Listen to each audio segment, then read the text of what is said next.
Hey folks, and welcome to the Daily Ratings Weekly Movie News Podcast. This week's news brought to you by The Reintroduction. Yes, out of all the news this week, I have to say I think the biggest story is the announcement of Spaceballs 2. Yes, it's happening and in development over at Amazon MGM Studios. It's set to come out in 2 years, and honestly, I don't think I've ever seen all of Spaceballs all the way through. It's not really a thing I ever cared about. This is more so who is involved. So Mel Brooks, the legend, started off the announcement video. He's looking great for 98 years old, and he will be reprising his role from the original 1987 film. Brooks will be 101 years old when the film is released, and he just looks great.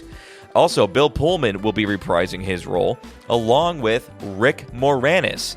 Yes, Moranis, known for Spaceballs and most of all, Honey, I Shrunk the Kids, stepped away from Hollywood in the late 90s. His wife passed away, and he decided to dedicate more of his time to raising his kids after her passing. Moranis himself is now 72 years old, and it's just really great news all around here. So actress Keke Palmer looks to be in the mix, along with Bill Pullman's son, possibly might be in the film as well. So we'll have updates as more comes out. But man, Mel Brooks still kicking it, going strong. All this is great news. Over to a Daily Ratings favorite, director Robert Eggers, who recently made Nosferatu at the beginning of the year. He had a lot of projects up in the air, and he will be making his next film, Werewolf, in fall. But now he has announced that after Werewolf, he's going to be making A Christmas Carol. Yes, Eggers and Warner Brothers will be bringing the story back to the screen once again, and Scrooge himself will be played by none other than Willem Dafoe.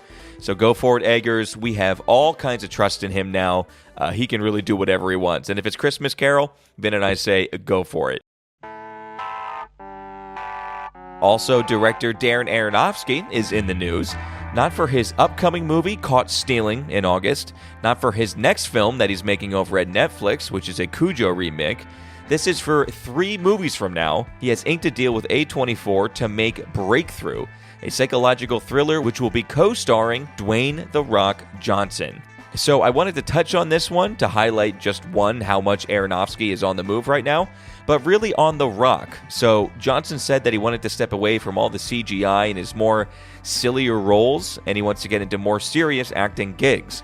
In fact, The Rock for a short period of time wasn't landing much at all in Hollywood and was starting to be considered kind of box office poison. But the next 2 years will be a big test for The Rock. He has a movie coming out with Benny Safdie at the end of the year. He's teaming up for this film with Darren Aronofsky. And next year, of course, he will be shooting with Martin Scorsese on the Hawaiian Mob Boss movie. So there's a lot going on for The Rock. It's the most serious we've ever seen him. And we'll see how Dwayne The Rock 2.0 shakes out.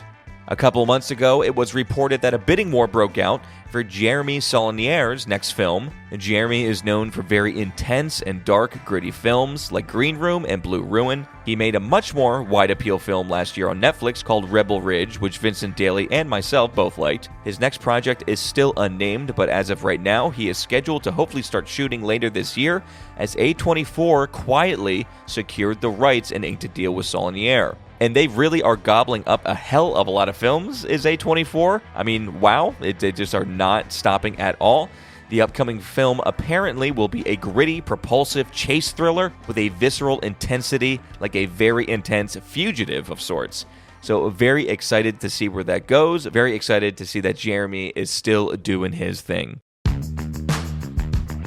Director Nick Pizzolatto, who is the creator and director of the True Detective show over at HBO, he's going to be making a feature-length film based on a classic American fiction noir detective, Mike Hammer. Writer Mikey Spillane created the character in the late 40s and has become a classic fictional private investigator character. This is right up Nick's alley, and I'm sure will do a great job with it, especially since he will be reuniting with Mathew McConaughey, as he is scheduled to star as Mike Hammer. It's very exciting for the pair to be at it again. Nick has his directorial debut film coming out sometime, hopefully in the near future.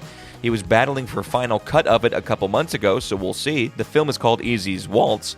But after the work for that film is finished, him and McConaughey will be at it again, and the movie will start production.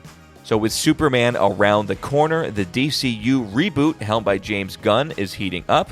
They have announced that a Supergirl movie will be coming out next summer, and now it appears that they are creating a Wonder Woman film for the reboot as well. Gunn says that the script is already being worked on right now, and that a leading role has not yet been cast. So it's safe to say that Gal Gadot will not be reprising her role, as they are starting totally fresh with a blank slate. So interesting first 3 films to kick things off for the DCU reboot. So we have Superman, Supergirl, and now Wonder Woman. We'll get our first taste of what Gunn has in store for us in just a few weeks, as Superman is about to hit theaters. And then a lot of small news this week, not a whole lot worth covering. There's a Joan Rivers biopic announced because, of course, there is. But we'll touch base on that as more develops. The only other thing I really have here is about Celine Song. So Celine was highly praised for her film May September a couple years ago, and she just had her second film come out this past weekend that did better than expected at the box office. And Vincent Daly will be covering this Thursday. The film is called Materialist. But Celine has already announced her next project. She will be teaming up with HBO to make not a movie, but a TV series. So Celine will be writing and directing a series called Damage. And it's not about a love triangle, like her 2 movies that are out now, but it's actually set along the high-stakes, cutthroat backdrop of esports.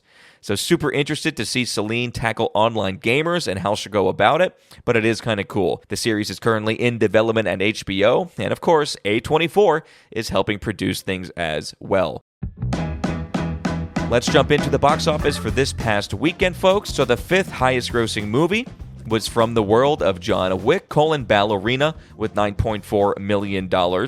It's not a great first week for that film, and a rather poor second week also for that movie. 4th for the weekend was Mission Impossible: The Final Reckoning, making $10.3 million. 3rd was Materialist, raking in $12 million for the opening weekend. And again, for as small as that film was to make, actually that's a pretty good opening. Finally, taking second place was Lilo and Stitch, making $15.5 million. And the big movie of the weekend was newly released How to Train Your Dragon, with an excellent $83.7 million. Because kids rule at the box office, I mean, just look at this, look at Lilo and Minecraft earlier. Some worldwide totals real quick here. So now that Final Destination Bloodlines is out of the top 5, that sits at a worldwide total of $271 million. It's pretty good for the franchise. Then Mission is at $506, Lilo and Stitch at $858, and How to Train Your Dragon already at $197 million. Coming up this Thursday, Vincent Daly will be watching, rating, and reviewing. It's rom-com week, folks, so we've got Before Sunrise from 1995. That's directed by Richard Linklater. Then the classic You've Got Mail, directed by Nora Ephron.